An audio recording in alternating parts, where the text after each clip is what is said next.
Good morning, class. Okay, before we start, let's review. What is fraction? Okay, very good.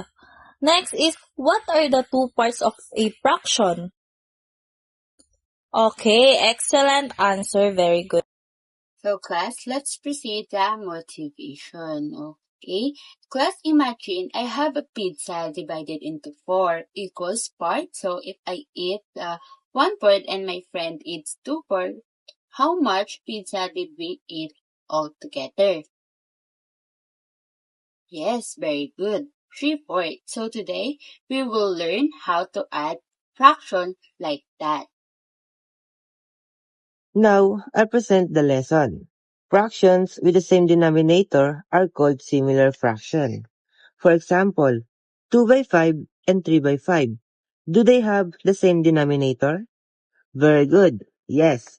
To add similar fractions, we add the numerator and copy the denominator. For example, 2 by 5 plus 3 by 5 is equal to 5 by 5 is equal to 1. What did we do to the numerator? Very good. We add them.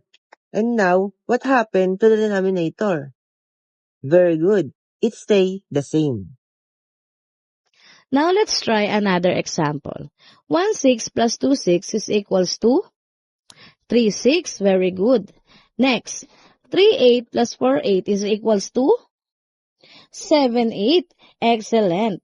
Now you know how to add similar fractions. Now answer this on your paper. And later, I will check your answers after. So now let's proceed to our problem solving. So here is the problem. Anna ate 3/8 of a cake and Ben ate 2/8. So how much cake did they eat altogether? So who can answer? Okay, very good. The answer is 5/8 because if we add the numerator, which is the 3 and 2, is equal to 5. Then we will copy the denominator, which is 8. So the answer is 5/8. So again, how do we add similar fraction?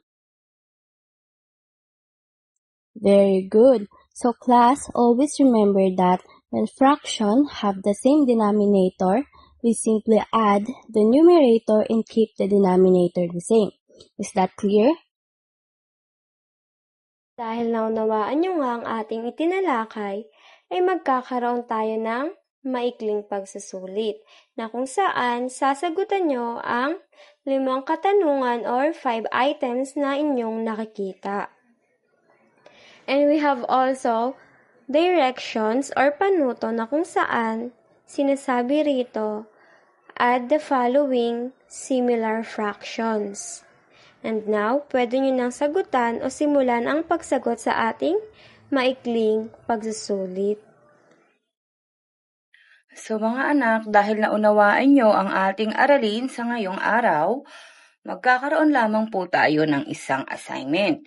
Kunin po ang inyong notebook at ballpen at kopyahin ang nasa blackboard. So nakalagay dyan, draw and solve 2, 6 plus 3, 6. So isusolve nyo po yan and then at the same time, idodrawin nyo po ang kanyang model. And then, mga anak, explain your answer in 1 to 2 sentences. So, bukas, chichikan po yan ni teacher para malaman kung tama po ang inyong mga sagot. So, yun lamang po para sa ngayong araw. Maraming salamat mga bata.